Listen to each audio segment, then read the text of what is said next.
Welcome, folks, to episode 15, Crazy Canuck Truckin' Podcast. It is fabulous to have all of you here joining us. Thank you so much for taking the time to listen. And wanted to make sure that if you haven't subscribed via Apple Podcasts or Spotify or Buzzsprout, any of the other ways in which you can listen to a podcast, please do. And give us a rating. Make sure that you give us a thumbs up for what we're doing so we can keep bringing episodes to you on a regular basis, probably about every 2 weeks.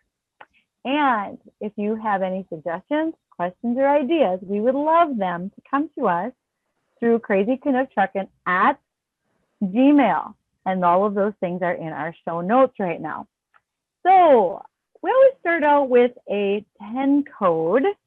And I'm going to pick that my 10 code this week is actually a 10-1. 10-1 means receiving poorly. And the only reason I'm going to say receiving poorly is because it's on my end. Things are a little chaotic. I bet they're better on the other end for my co-host, David. Want to introduce yourself, David? Hey, Size Matters. How are things going? Howdy. Well, I heard how things are going. You're busy. It's been a fun time here. It's interesting times. And by the time this comes out, it will be the 16th of January, because we are doing this every 1st and 16th of every month now, so people can remember. I'm the Crazy Canuck, and I'm pretty excited about what we have going on today. Fantastic. I heard that this gal's name is Shelley, and she works in your industry, and I'm really excited to hear what she has to share. So tell me more.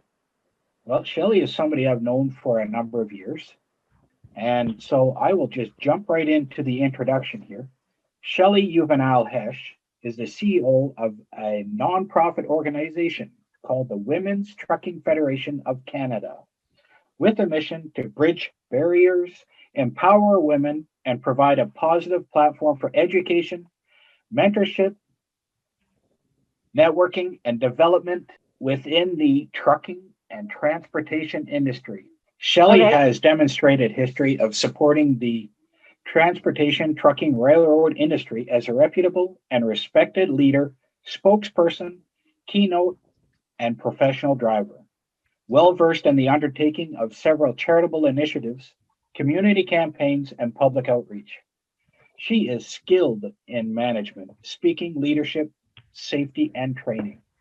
She has a very strong interest in philanthropy, promoting women within the industry, and empowering teams and individuals. She has also been inducted into the PMTC Hall of Fame for Professional Drivers 2020, and she has been awarded the 2020 Woman of Inspiration Rural Leader Award. So, Shelley, after that introduction, welcome to Crazy Canuck Truckin'. So awesome to see you and hear you. It's nice seeing you again, David. It's been a while. Hi, Bridget. Hello, Shelley. This is fabulous to get a chance to meet you today, and especially after I just heard all those accolades, and I've been making notes of the things I want to ask you about. Why don't we start with the PMTC Hall of Fame for Professional Drivers 2020? What PMCT, guys? That is the Private Motor Truck Council of Canada. My company, Sharp Transportation, is a member of that organization.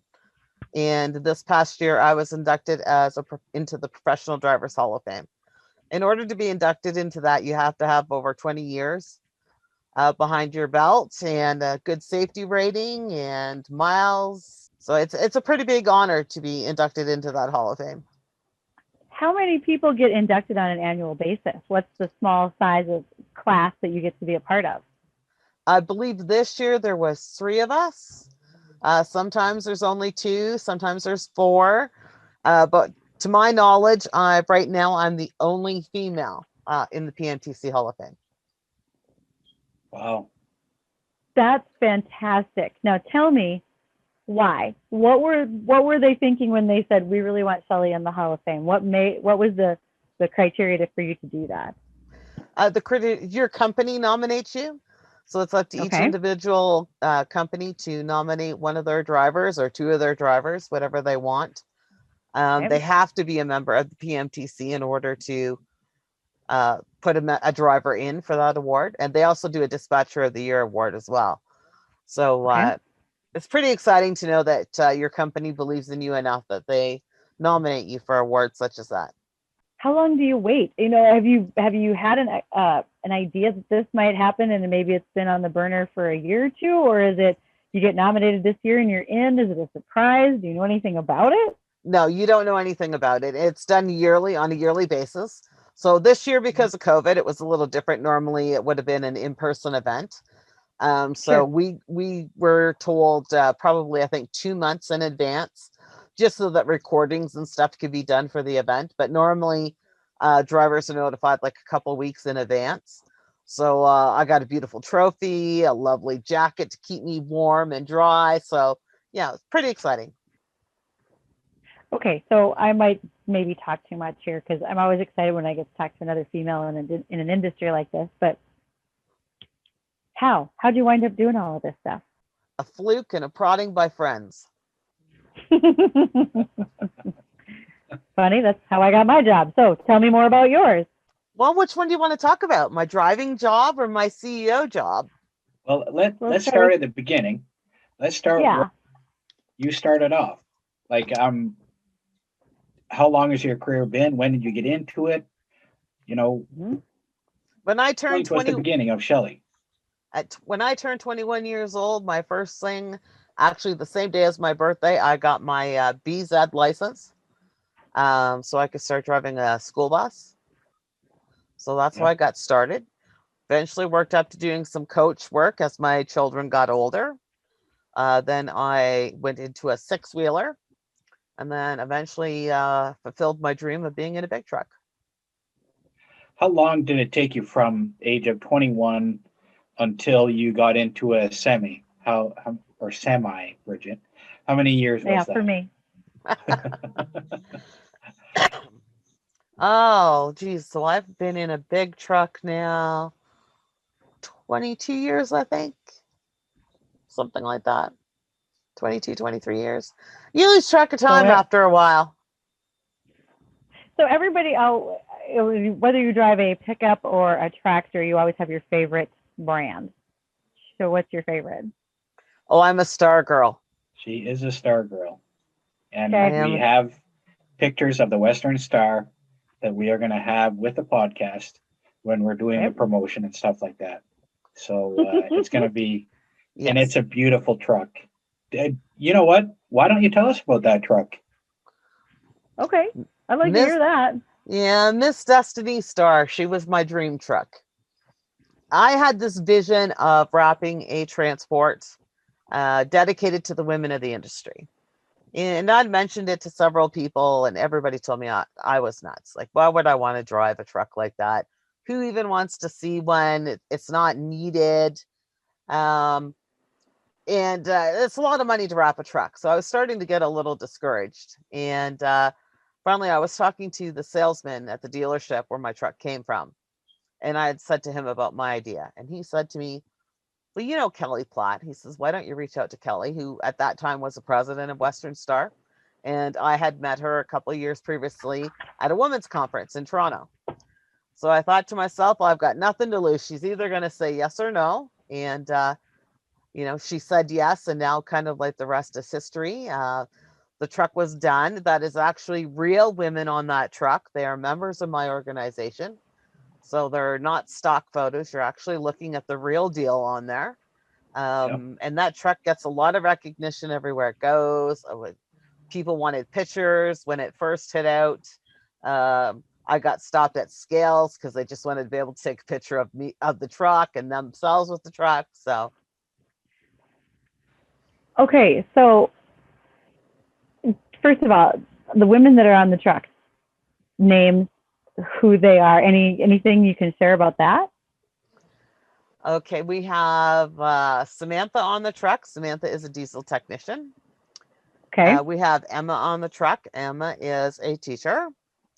We have Kimberly on the truck, who is public relations. We have Okay. Ashley on the truck, who is management, and myself. And you are everything, right? Not You quite you you not kind quite of do it everything. all. I do a little bit of this and a little bit of that, but I have one heck of a team. So that's what makes doing what I do a lot easier.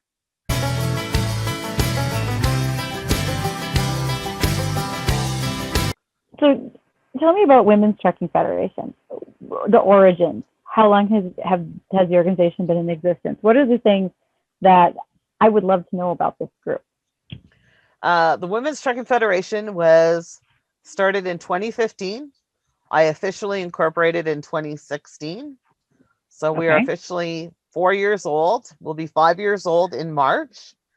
Our first year we started with 65 members. We are now at over 700 members, over 45 corporate members, 6 or 7 corporate partners. We're in the process right now of a couple of new partnerships to announce in January, which we're very excited about. And since it'll be announced, this will play afterwards. I can let you know. The Trucking Fitness is one that we'll be entering a partnership with in January, and we're really excited about that. Okay, so trucking Fitness, you said. Yes. What's that? Oh, David, have you been hiding stuff from Bridget?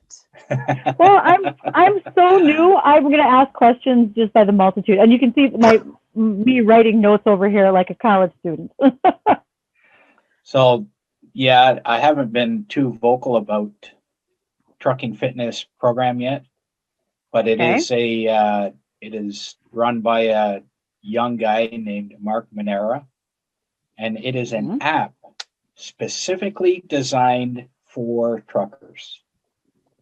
And he contacted me and asked me if I would be involved in looking at his app and seeing if I can help him in any way, give him some advice. And one thing has led to another, and we are working on some things together. He is doing, we're going to have a mental health component of the fitness as well. And wait, okay, but it's an app. I get that. But what does the app do? So the app, how there's different programs out there, exercise programs, and most of them involve going to a gym or having a place in your house. None of it is trucker friendly. Okay. And so Mark Manera, he's a physiotherapy student. He'll be graduating soon. So he hasn't even finished school yet. And he saw a need when he was doing his practicum with truck drivers. Depending on which statistics you look at, truckers have 15 yet less years to live than the average American. And so he's like, we got to do something about this. And he looked out there and saw that there isn't anything trucker specific. So he has come up, he has exercises, and he's done videos for every exercise with the truck. Demonstrating. Okay. Demonstrating them. So he's doing them outside the truck. He does them inside the truck.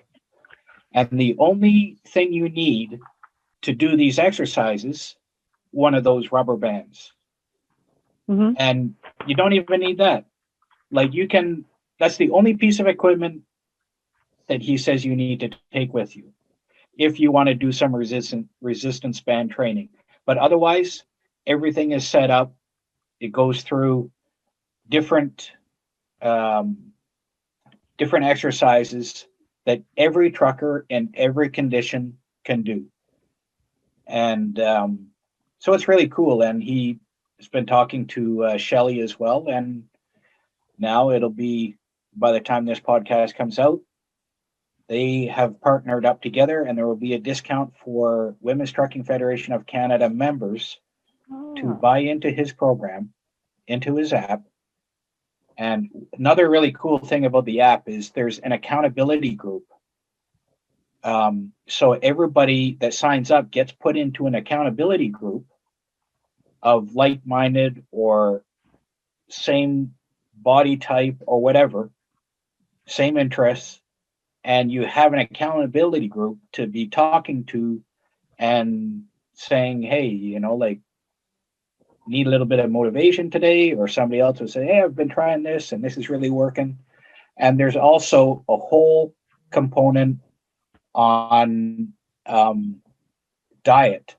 So he has gone through all the menus of all the fast food restaurants, and he has highlighted what is good for drivers, what you can eat at this place, what you can eat at that place. This truck stop has this kind of food. I mean, it is comprehensive. And I am working with him on the mental health side of things and its impact on fitness and how it's all intertwined. So that's what Shelley's involved with as well. And Shelley can speak more about the program that Mark is going to be working with her on. Yes, we are going to be officially announcing on January 5th a partnership with the Workforce Planning Board of Waterloo Wellington, where we will be putting 30 people through truck driving school. Part of this program, the soft skills area, will be designed and run by WTFC. And a major component of this is going to be driver health and wellness, as well as mental health aspect, because I believe that those are two of the biggest areas that basically, in a nutshell, nobody gives a rat's ass about. So it's time we change that. And I think new drivers need to know that coming out of the chute. It's important that they know that their health and well-being should come number one always.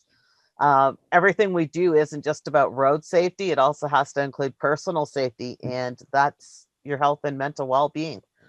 So if we start teaching new drivers coming out of school that these are things they need to look at, I think it'll make a big difference in their longevity, their career, their health. And it's too bad that for a lot of older drivers, they go on, well, just get her done. Well, we're past the era of just go out there and get her done. Besides being safe on the road and having safe equipment, we all have the right to be able to get home to our families. We don't need to be having a heart attack or anything out on the road. And as David and I both know, there has been a lot of that this year in particular, where drivers have had heart attacks behind the wheel and have not made it home. And so we need to change that. And we need to be more vocal about these things. And we need carriers to start coming on board and being supportive of mental health and well-being in their companies, not just in their drivers, but in the company as a whole, as to every employee. So the only way that's going to happen, we have to be vocal. Are you starting to see a change in that? Do you think that there is an elevated awareness within the companies that's begun and that you're starting to see more of that happening? No, That's we're fair. not seeing that. Not by a long shot. I could be wrong, but I think David would agree with me on that. There's a case recently where a 48-year-old man had a heart attack in Pennsylvania. He was on the phone with his wife at the time. And I don't remember what was said, but she knew he was pulling over to the side of the road because of a problem. He had a massive heart attack and died. And the company wouldn't bring him home. They actually had to do a GoFundMe to bring him home. And I'm sorry, but that is totally disgusting. And it is not right. No family should ever have to go through that, ever. No, not at all. That's as an employee who's on the road herself, not in the capacity that you guys are, but if something happened to me, I would like to think that I work for an upstanding enough group that they would make sure that those arrangements were taken care of if I'm on the road for business. You would like to think so, but unfortunately, in this industry, we hear a lot of these type of cases, and it's wrong. In this day and age, it's wrong. It's just so totally wrong.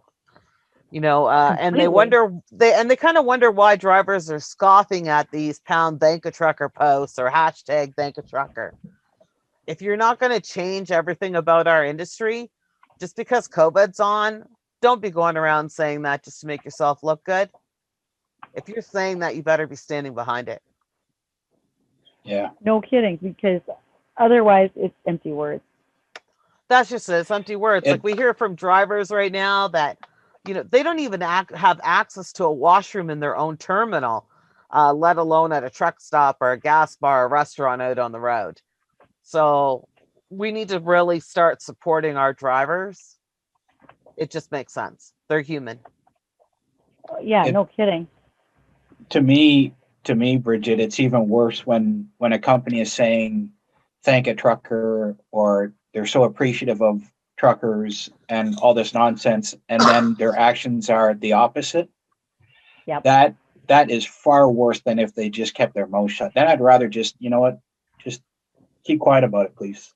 Don't talk to us. And when you say, just rather than say anything at all.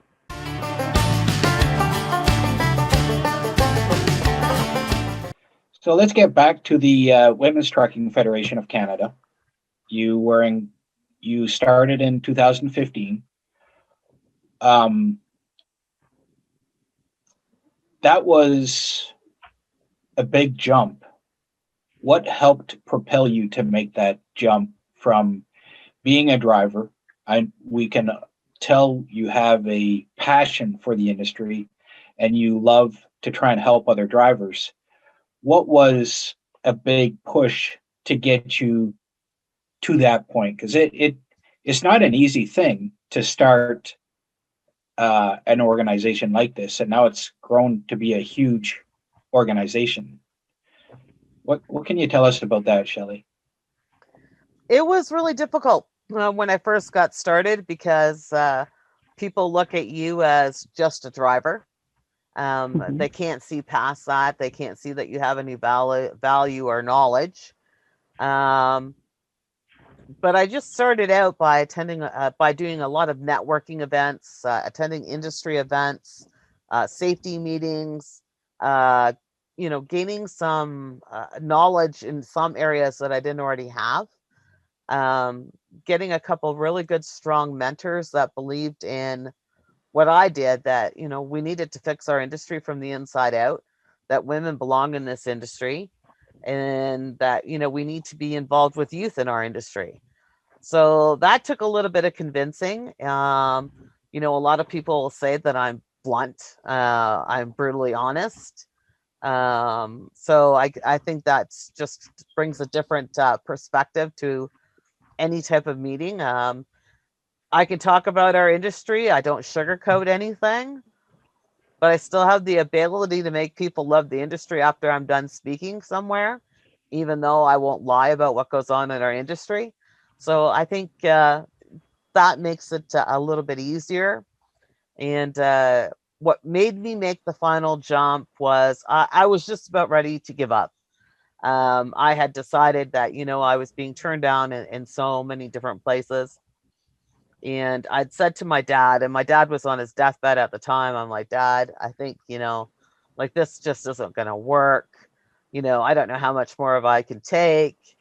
And he looked at me and he said, little lady, remember who the hell you are. And my daughter never gives up. Yeah. So He made me promise him on his deathbed that I would not stop. So it wasn't too long after he passed away. I toyed around with it some more, and that's it. I sat down and I filled out all the paperwork with a lawyer and stuff and filed for the incorporation, and I haven't looked back. There's been days where sometimes I think to myself, what the hell did you get yourself into? Like, what are you doing? But I have those people that keep pushing me along when I have that really bad day and tell me that I am making a difference. Or all of a sudden I'll get an email from somebody that I helped that I didn't even know I helped them. And that makes a big difference to me. Because I don't do this for myself. I do this to help other people. I've been known to get a phone call from a driver that's in a hospital that has absolutely nobody. And I've driven 2 or 3 hours just to go and see them, to let them know that they're important and they matter. And I think that's a big difference, because I do care about the drivers. Some of them, my handle is Mama Trucker, and some of them will tell you that they are like my children, and you hurt one of them, and Mama Bear is going to come down on you. I know that for a fact, Bridget, and our listeners. I know how hard Shelley works with this industry and how much she cares. And I know for a fact that she gets tons of phone calls from people that have no idea where to turn. Somebody is trying to cross the border that has possibly COVID, or somebody is having trouble with law enforcement in a certain area, whatever. Somebody's just having a bad day. People know they can talk to Shelley, and it helps so many people what she is doing, and the organization that she's put together. She's talked before about the team behind her, and there is a big team behind her. And I know some of the people personally on the team, and I know others by reputation and stuff. And it's really, I think that's why we get along, Shelley. Like, we are both pretty honest about the industry, but we still have a passion for the industry. There's lots of people that can point out mistakes and point out what's wrong. But how many people are going to come with a solution, and how many people are going to say, this is what we can do to fix it? And so with Shelley, with driver training, she has been spearheading this. Oh, I don't know how long you've been talking about this to me privately, but it's been a long time that you've had this on your mind, that you wanted to work with training new drivers and giving them a all-around good picture of the industry before they even take the final steps and put down a lot of money and a lot of time and effort into becoming drivers. And so I really applaud you for that, Shelley.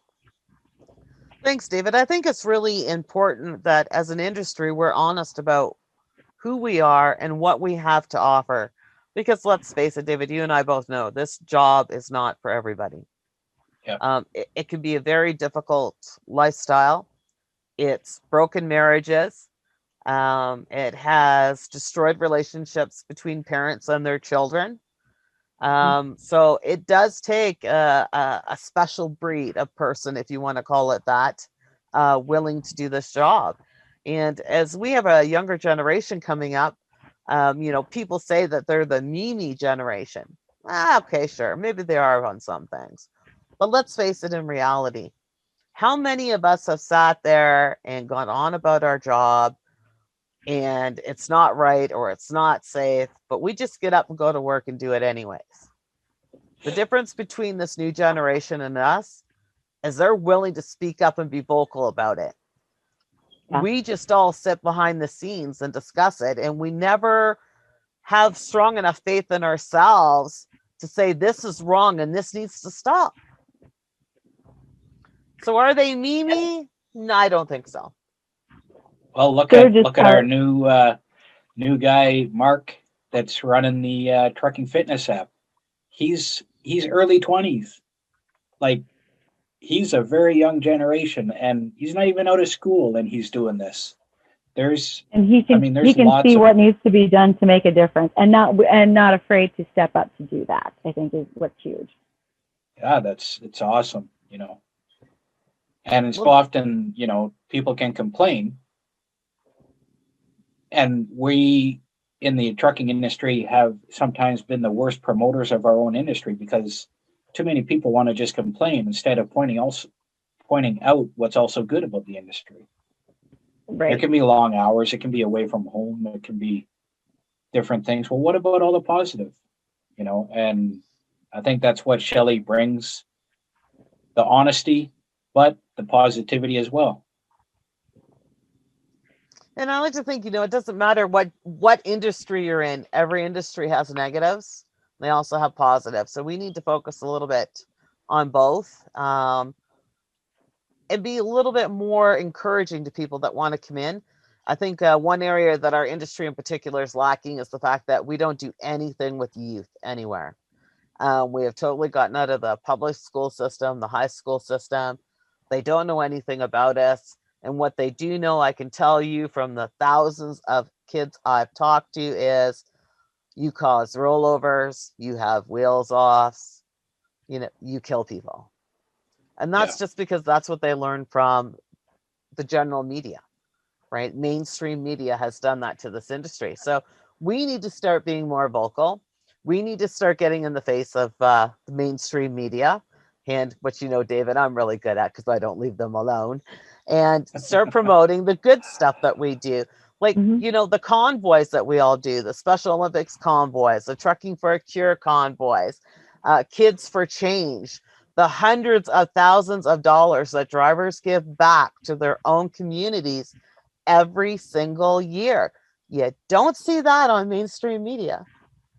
Well, and that leads me to one of your points earlier was about the charity campaigns that you do. So that's just a small amount of the things that are being done. And you're saying that those are being done by individual drivers, but is there something in addition that the Women's Trucking Federation is doing too? We're very heavily involved with the Trucking for a Cure convoys. So that's something that we started getting involved with right from the get-go. Last year, I personally raised almost $10,000. So, wow. So we all go out. I think the Trucking for a Cure convoy is up to like over $800,000 in 10 years they've raised. And that's actually raised by drivers and a few companies, but mostly the drivers. So drivers are really big on giving back, right? And doing something for the community, for sick kids. So I think it's important to recognize those efforts. If you don't recognize those efforts, people won't continue to contribute.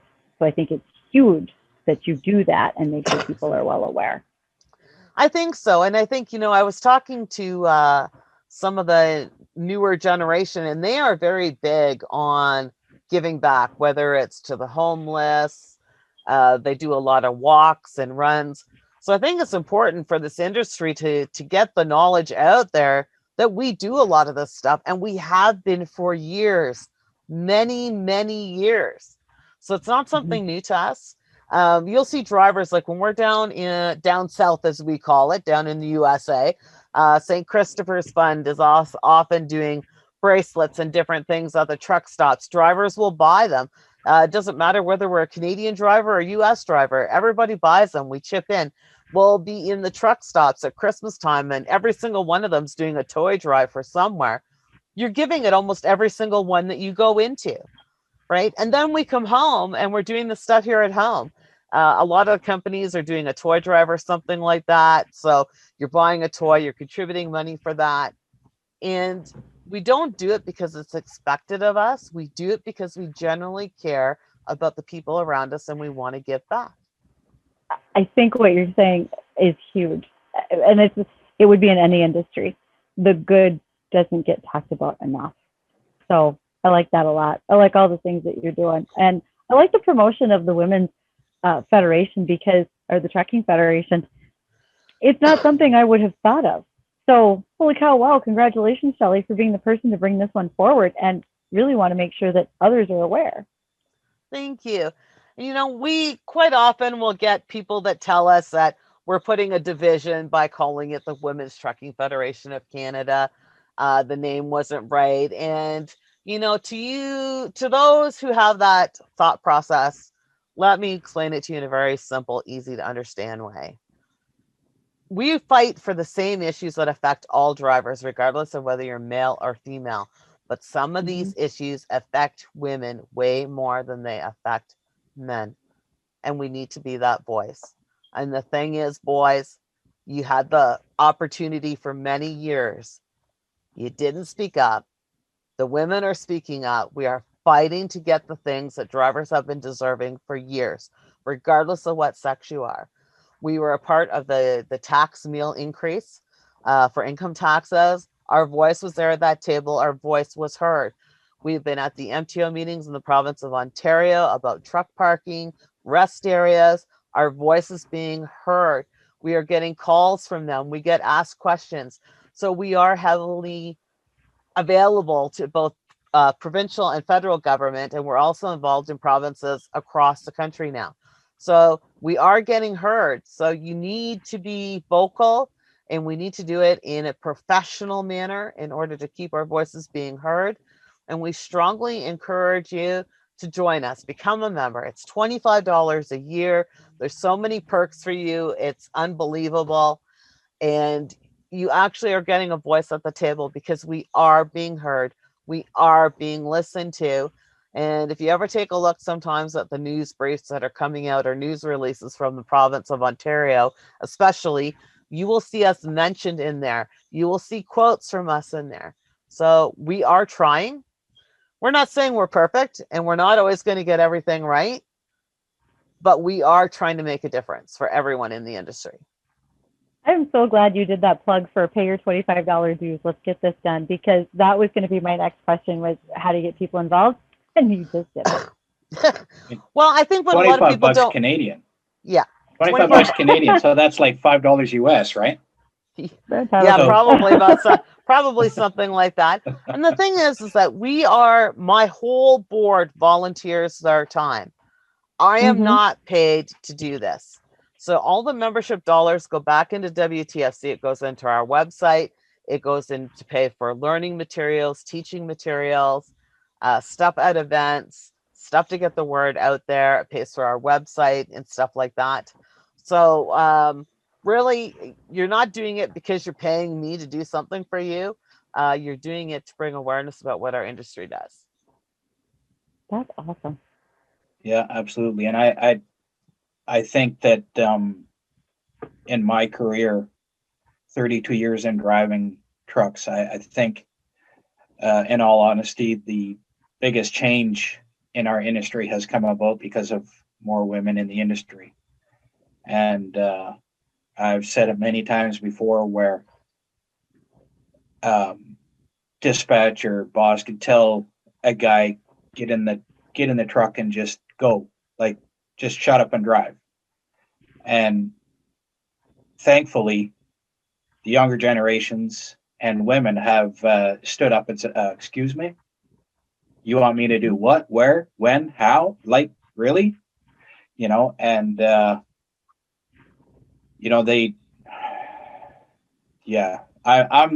really glad, and I don't care that it says Women's Trucking Federation of Canada. Call it whatever you want. Well, no, don't call it whatever you want. Call it Women's Trucking Federation of Canada. I'm part of it.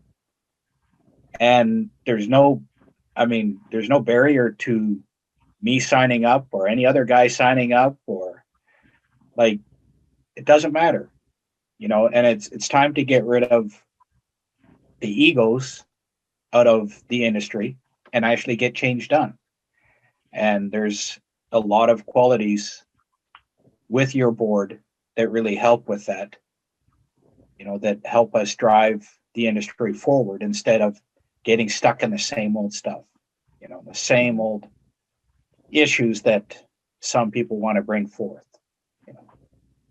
So Yes, we do. Well, we're and so if it lucky wasn't to have you for for a member, David.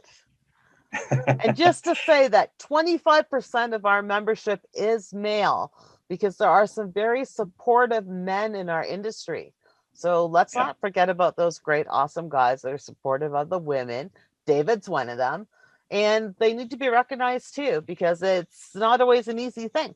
I agree with that. So thank you, Shelley, so much for coming on with us here. Do you have any final thoughts before we wrap it up for today? Well, it has been interesting. It's been a pleasure talking to both of you. And I love you, David. So I would never miss an opportunity to help you out. And all I got to say is, if you're already not listening to David's podcast, or you are a listener, you need to share the heck out of this thing, because we need to get more people on here And we need to get more people aware of what David's trying to do, because I think it's nice to have the honest truth, but with a passion behind it. That is the best summary we could use. Thank you, Shelley. That's awesome. Because for David's podcast, this is the best way for someone to promote it, is person to person. And I have it on Thank you very Spotify. much. Thank you. YouTube, Spotify, Apple, everywhere. Yep. We want to say thanks to Jesse James Dupree for his music, and for the song "It Didn't Fall from the Sky," Truck on Uncle Sam by Jesse James Dupree and Dixie Inc. And this is the Crazy Canuck. I'm glad to be here with everyone listening. Thank you, Mama Bear. She really is a Mama Bear. Size matters. You close us out here. All right, folks. This has been a fabulous visit with Shelley. Please make sure again that you go ahead and subscribe and follow us, as well as send us any ideas, questions, or suggestions you might have to our Gmail email.